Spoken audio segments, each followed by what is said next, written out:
they see only one government.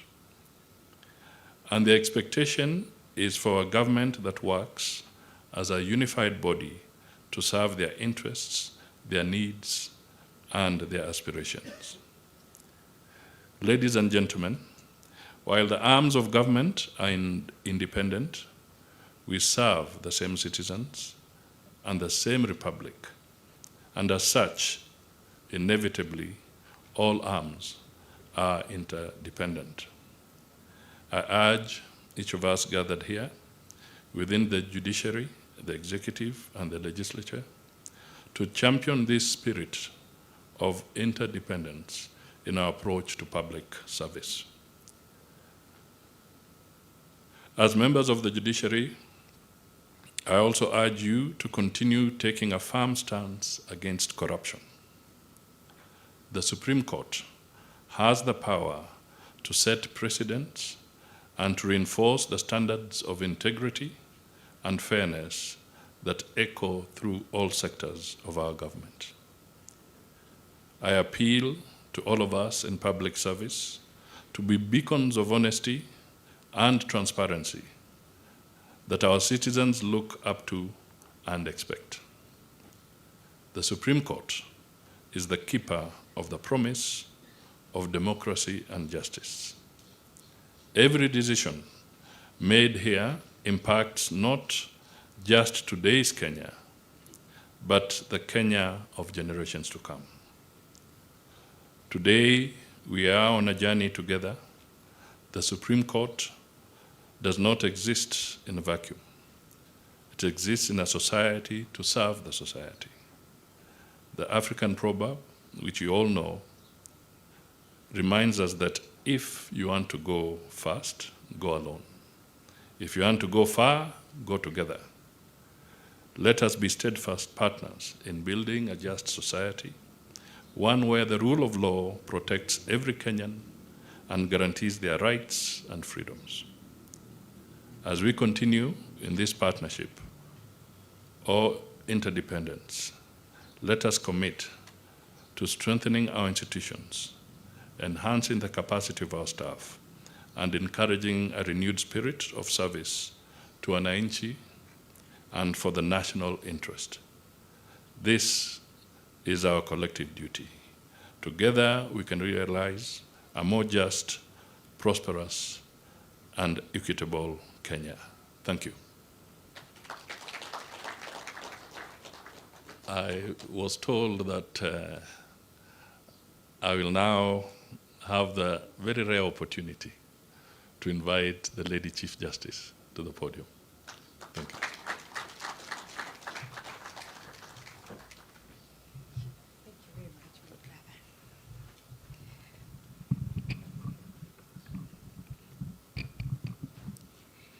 Your Excellency, Dr. William Ruto, President and Commander-in-Chief of the Kenya Defense Forces, Your Excellency, Professor Kithure Kindiki, Deputy President of the Republic of Kenya,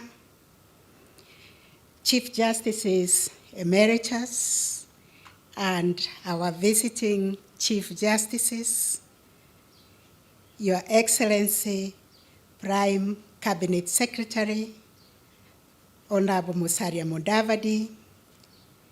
Allow me also to acknowledge the protocol that has been set and abide by it, and recognize my brother and sister judges from the Supreme Court, from all the courts, and all the visiting justices, and our esteemed members of the Judicial Service Commission, distinguished delegates, ladies and gentlemen, good morning.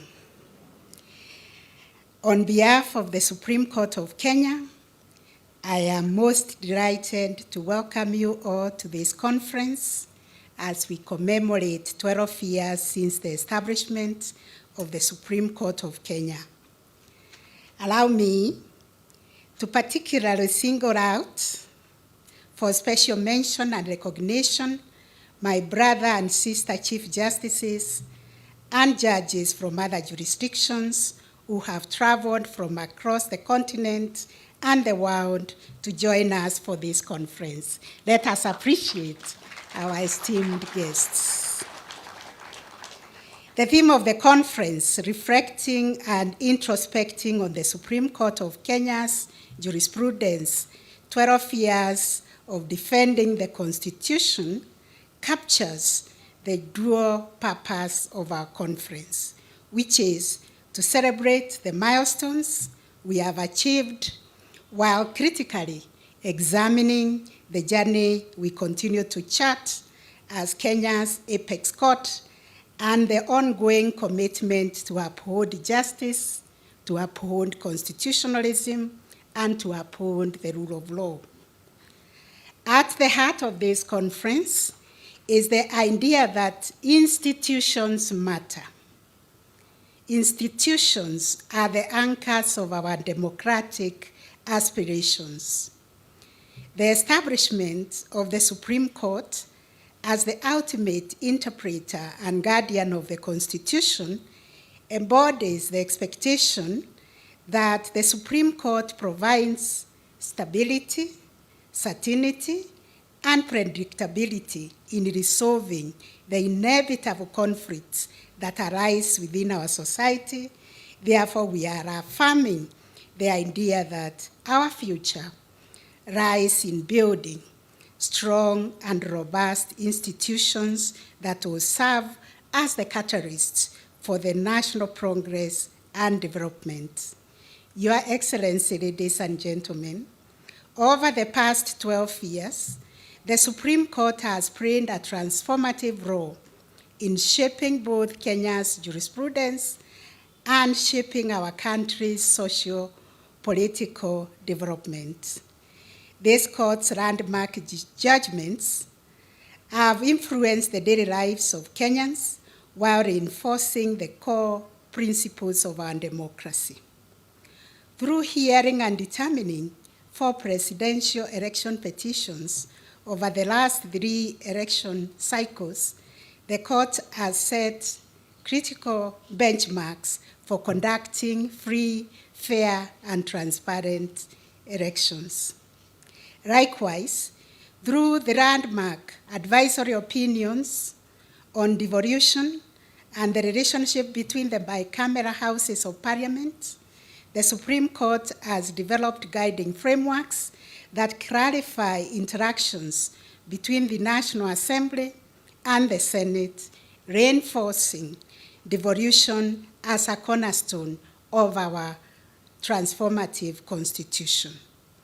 Furthermore, in defining the parameters for constitutional amendments in the BBI case and establishing principles of public participation in the BAT and recently in the Finance Act cases, the court's jurisprudence has strengthened the democratic foundations of governance and harmonizing the judiciary's benchmark on the areas of public participation that still requires parliamentary action.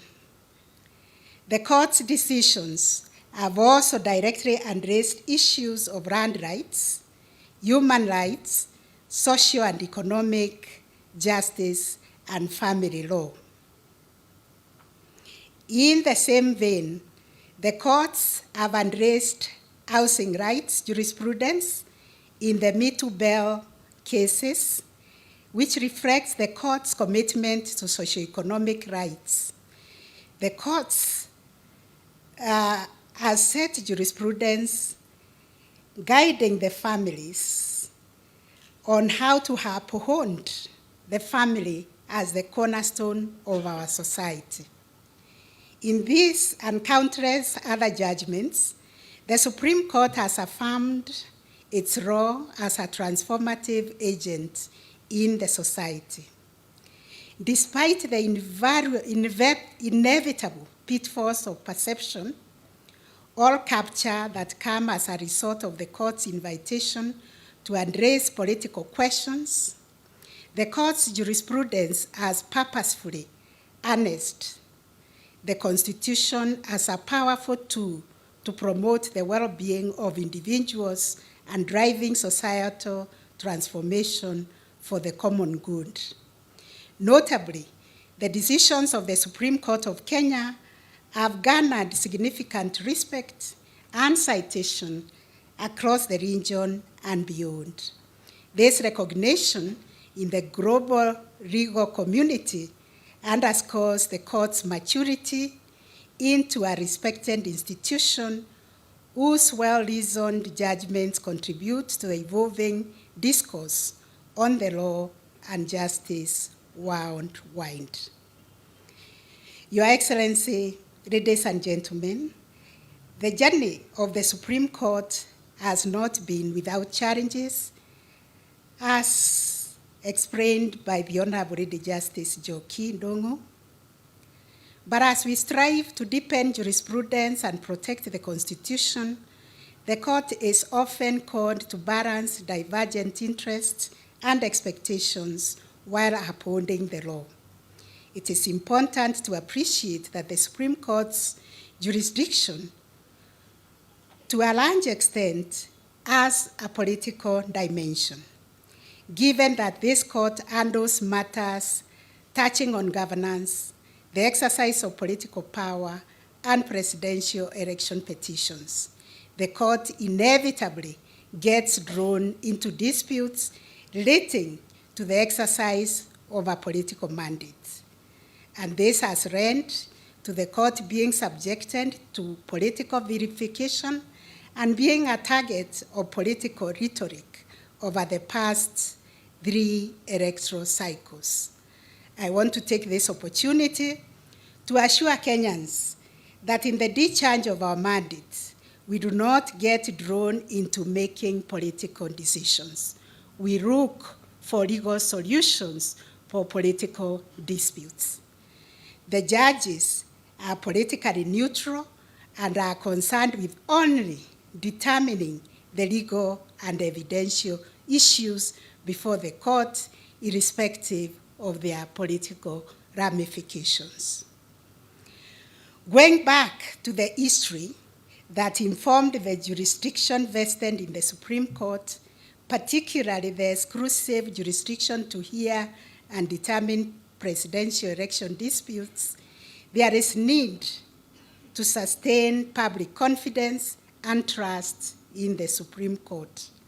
Without a court to turn to for resolving political disputes, our country will risk being left without an institution to arbitrate and resolve these disputes that involve politics and governance. And these disputes have the potential to tear down the country. I therefore urge political players and other Kenyans to reinforce and build public confidence in the work of the judiciary and the Supreme Court. Recently, I have been reflecting on the role of the 3 arms of government and the need for each arm to shield the other from taking on mandates that are separated by the Constitution, so that we can truly live by the spirit and principle of separation of power. When courts are invited to deal with political questions presented in a legal nature, there is an inevitable risk of being drawn into perceptions that plague political play. Although this is an Anglo-Saxon problem, as we see in jurisdictions that require some political jurisdiction from their apex courts, we must, and indeed we do, approach every issue with legal lens. It is important that political institutions exhaust all political solutions and only turn to courts as a matter of last resort. And when I look back at what happened to us in 2007, when we were visited by post-election violence, when I look at what happened in 2017 and also 2022, the maandamano, and the creation of the nusu mukate or half-loaf bread government, the handshake government, and now the broad-based government, I always wondered, had we sat down under our provisions of Article 159 to reason together and resolve the dispute before we went into fighting each other, we would have been very far as a country. So let us embrace the provisions of 159 and do NDR, or what we are calling court annexed mediation or alternative justice system, to resolve the disputes that visit us, especially politically. We have resolved those 3 cycles of disputes as the Supreme Court, but the answer given by the Supreme Court is not what carried the day. What happened at the table through negotiations in those arrangements, including the creation of the broad-based government after the dispute in 2022 elections, is testament that political solutions to political problems is possible. Although courts remain ready to delve into complex legal issues arising out of political processes, we must require all institutions to exhaust constitutional alternative dispute resolution avenues to strengthen the cohesion in our society. In today's rapidly evolving world, new dynamics continue to reshape the legal, political, and social landscapes in which we operate. Challenges such as deepening social inequality, the urgent realities of climate change, political competition, which introduce complex issues that demand careful navigation and thoughtful judicial responses. The advent of emerging technologies also bring both opportunities and risk, particularly in the realm of information, misinformation, and disinformation, especially as they proliferate through social media and have the potential to influence public opinion, disrupt democratic processes, and even affect judicial independence.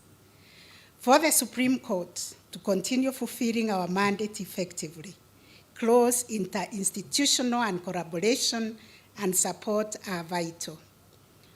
Upholding the rule of law and protecting constitutional rights is a collective responsibility that calls for cooperation and respect among the judiciary, the legislature, and the executive, and other state agencies. I therefore call on collaborative relationship that will strengthen our resilience of our legal system and allow the Supreme Court and the wider judiciary to serve as a true pillar of justice. As an institution of this stature, we rely on the support we receive from the members of the public. Through their confidence, we are also able to serve the Kenyans while aware that the mandate we exercise comes from them. Through this conference, we are also honoring the work of distinguished men and women, justices past and present, who have contributed to building the jurisprudence of this court. Each justice, as Justice Joki has enumerated, has shown that the tremendous responsibility of safeguarding the Constitution and ensuring that justice is served without fear, favor, or prejudice. I can say it publicly that the justices of the Supreme Court are men and women committed to upholding the values and principles of our Constitution. This commitment is not merely rhetorical. It is a responsibility that each of them carries, and one that we do not take lightly. Their work is often solitary and demanding, yet they consistently uphold their judicial oath and do so with honor and integrity. I therefore wish to introduce my esteemed colleagues serving on the Supreme Court bench, the Honorable Justice Philomena Mwiru, who is the Vice President of the court, the Honorable Mr. Justice Mohammed Ibrahim, the Honorable Justice Mokin Wanjara, the Honorable Justice Joaquin Dungu, the Honorable Justice Isaac Renaura, and the Honorable Justice William Ouko. I am also privileged to introduce past justices of the court, read by our Chief Justice, retired Justice Professor Willy Mutunga, the first president of the court. The Honorable retired Justice David Maraga, the second president of the court. Honorable retired Justice Dr. Nancy Mbalasa, the first vice president of the court. I introduce in absentia the retired Justice Kaupana Rawo, the second vice president of the court, the Honorable retired Justice Dr. Philip Tunoi, and the Honorable retired Justice Professor J.B. Ojuang. It is these men and women, the current and the former justices of the court, whose jurisprudential contributions have been instrumental in building a legacy of justice and constitutional fidelity that is associated with the Supreme Court of Kenya. Supporting these justices are the registrar, deputy registrars, law clerks, and numerous court staff, both past and present, who make the court's work possible. Their efforts behind the scenes are indispensable for they ensure that the Supreme Court can fulfill its mandate to the highest standard. To all of you, asanteni sana. And in conclusion, as we celebrate 12 years of the Supreme Court's work and impact, we are conscious that the road ahead requires our renewed vigor, our unity of purpose, and a deep-seated commitment to justice. I take this opportunity to assure Kenyans and all of you present in this conference that the Supreme Court of Kenya will stand rock solid as a constant guardian of the Constitution and the rule of law in changing times. The court will continue to be a beacon of justice, a champion of constitutionalism, and a defender of the rule of law going forward. I encourage each one of you to engage fully in the sessions that follow, contribute your insights because we are here to learn so that we can collectively shape the future of the Supreme Court of Kenya. I thank you once again for being part of this holistic conference, and I look forward to a very, very vibrant conference. And with those remarks, ladies and gentlemen, Your Excellency the President of the Republic of Kenya, it is my honor, a very, very singular honor for me to invite His Excellency the Deputy President, Honorable Professor Kithure Kindiki, to come and give his remarks. Thank you very much.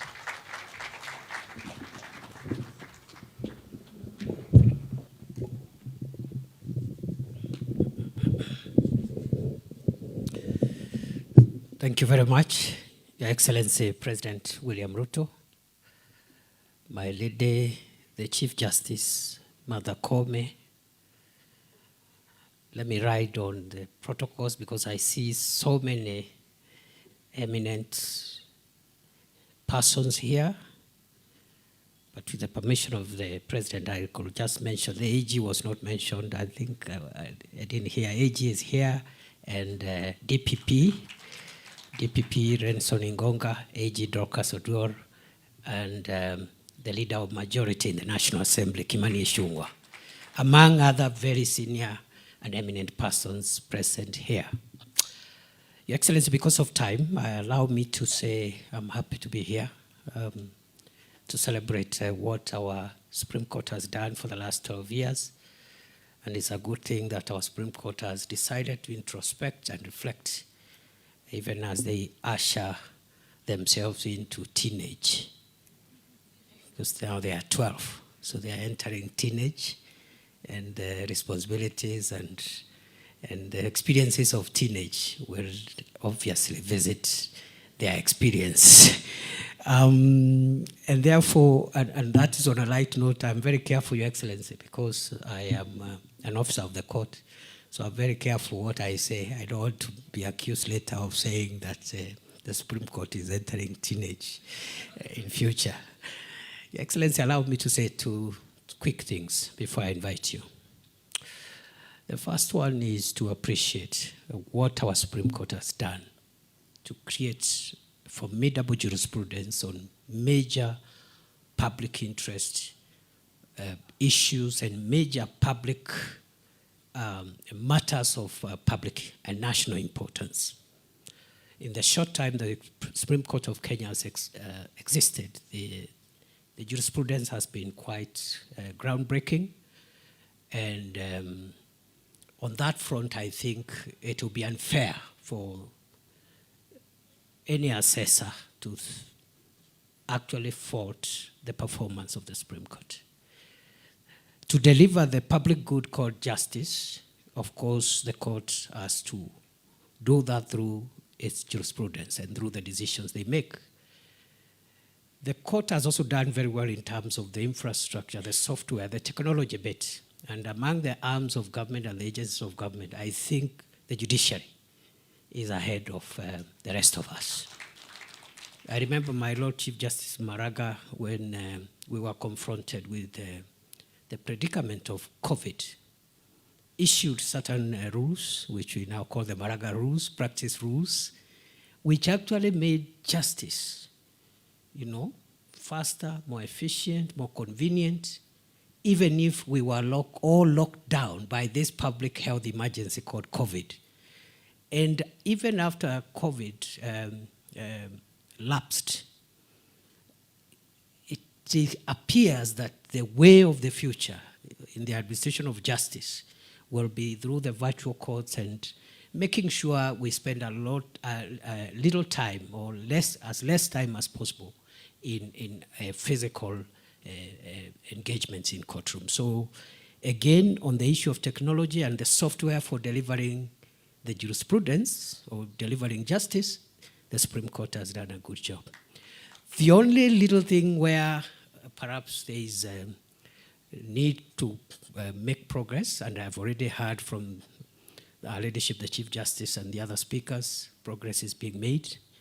I am also aware, Your Excellency, you chaired a high-level discussion around that subject matter, the issue of physical facilities for the court, because that's the area where perhaps the Supreme Court needs to make sure they have a modern physical infrastructure for delivering justice. And other than that, I think on a fair assessment, the court has done a good job. The second and last issue, Your Excellency, I want to mention is I have been wondering, even as I got to look at the subject matter of this conference, while the Supreme Court, the other courts, especially the High Court also, and the Court of Appeal, have helped us start developing crucial jurisprudence on important issues like public participation, like public interest, and how we handle the tensions between these broad interests with individual rights and freedoms, which are also powerfully protected in our Bill of Rights. I, as a student of law, I'll be interested to, going forward, hear or learn what the Supreme Court and the other superior courts will tell us about, beyond public interest, whether there are other higher interests. And I'm saying this with a bit of bias, Your Excellency, because it's in the public domain. I'm the immediate security minister for our country after you appointed me 2 years ago. And during those 2 years, I have had to ask myself whether the highest interest is the public interest, or there is a higher interest called the national interest.